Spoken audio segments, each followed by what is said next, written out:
RG Kar medical college হাসপাতালে নির্মমভাবে ধর্ষণ এবং হত্যার পরবর্তী পরিপ্রেক্ষিতে যে বাংলায় যে জনবিক্ষোভ দেখা দিয়েছিল, কিছু কিছু মানুষ বলছিলেন যে এটা শুধুমাত্র শহর কেন্দ্রিক বা মফস্বলের মানুষরাই এই বিক্ষোভ সামিল হয়েছেন। গ্রাম বাংলা প্রত্যন্ত মানুষেরা, নিম্ন মধ্যবিত্ত মানুষেরা এর সাথে যুক্ত নন।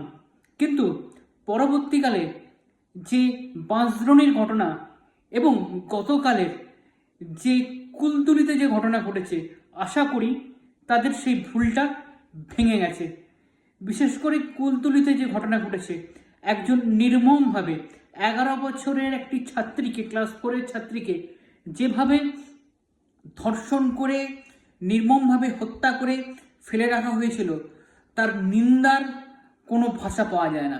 একদিকে আমরা মাতৃবন্দনা আরাধনার জন্য প্রস্তুতি নিচ্ছি, দেবীপক্ষ শুরু হয়ে গেছে, আর একদিকে এই দেবীদেরই মায়েদেরই এইভাবে নির্মমভাবে হত্যা হচ্ছে, নির্মমভাবে ধর্ষণ হচ্ছে এই বাংলাতে। এটা অত্যন্ত নক্কারজনক, ধিক্কারজনক। চারিদিকে মানুষ, গ্রামের মানুষ হোক, শহরের মানুষ হোক, মানুষ সরকারের বিরুদ্ধে, প্রশাসনের বিরুদ্ধে যে ক্ষোভ, সেটা বহিঃপ্রকাশ করছে। এবং অনেক ক্ষেত্রেই দেখা দিচ্ছে যে মানুষ আইন শৃঙ্খলা তাদের নিজের হাতে নিয়ে নিচ্ছে। গতকালে কুলতলির ঘটনার পরে দেখেছেন যে কিভাবে স্থানীয় মানুষ ঝাঁটা হাতে, বটি হাতে রাস্তায় নেমেছে, স্থানীয় থানায় আগুন লাগিয়ে দিয়েছে, পুলিশ ভয়ে পালাচ্ছে, স্থানীয় বিধায়ককে তারা তাড়া করছে। এই ঘটনায় প্রমাণ করছে মানুষ কিভাবে, কত তৃণমূল সরকারের ওপরে, মমতা বন্দ্যোপাধ্যায়ের ওপরে মানুষ ক্ষুব্ধ। কাজেই সরকারকে আরও সাবধান হতে হবে, আরও সংবেদনশীল হতে হবে। একদিকে মাননীয় মুখ্যমন্ত্রী, তিনি দিকে দিকে দুর্গাপুজোর ওপেনিং করে বেড়াচ্ছেন, থিম সং লিখছেন, বই ওপেনিং করছেন, আর অন্যদিকে এই বাংলারই মায়েরা, বোনেরা, ছোট ছোট বোনেরা ধর্ষিত হচ্ছে, হত্যা হচ্ছে। এর নিন্দার কোনো ভাষা নেই। সরকারকে আরও সংবেদনশীল হতে হবে, আরও সাবধানী হতে হবে। একটা সরকার 5 বছরের জন্য নির্বাচিত হয়। আমরা কখনোই চাইব না এই পশ্চিমবঙ্গ বাংলাদেশের রূপ ধারণ করুন, এই পশ্চিমবঙ্গ বাংলাদেশের মতো অবস্থা হোক। 5 বছরের জন্য একটা সরকার নির্বাচিত হয়েছে। সরকার যদি পতন হয়, নতুন সরকার যদি গঠন হয়, সেটা জনতার রায়ের মাধ্যমে, নির্বাচনের মাধ্যমেই যেন ঘটনা ঘটে। আমরা অন্য কোনো অরাজকতা, অন্য কোনোভাবে আমরা সেটা চাই না। কাজেই সরকারকে অনেক বেশি সংবেদনশীল হতে হবে, সরকারকে অনেক বেশি সহনশীল হতে হবে।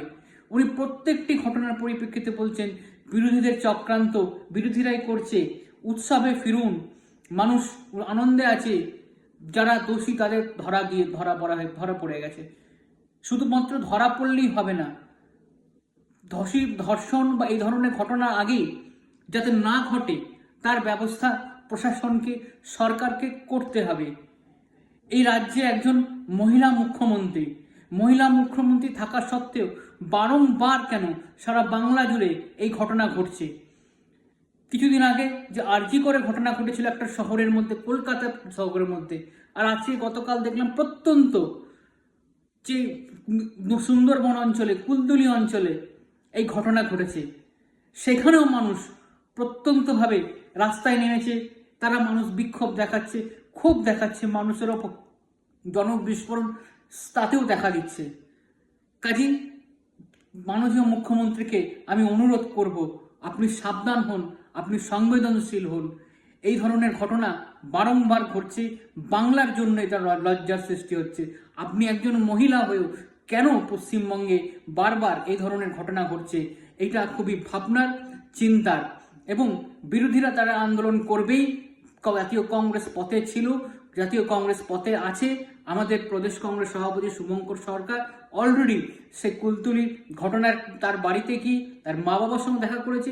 বাঁশদ্রোণীর ঘটনায় যে ঘটনা ঘটে, সেখানেও তার মা বাবা পরিবারের সঙ্গে দেখা করেছেন, মিলিত হয়েছে। প্রয়োজনে সরকারের বিরুদ্ধে এই পুজোর সময়ও জাতীয় কংগ্রেস কর্মীরা রাস্তায় নামবে, এই হুঁশিয়ারি আমি মাননীয় মুখ্যমন্ত্রী এবং প্রশাসনকে দিয়ে রাখছি।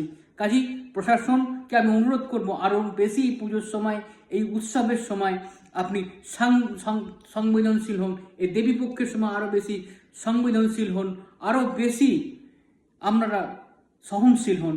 এই অনুরোধ করে আমি আমার বক্তব্য এখানেই শেষ করছি।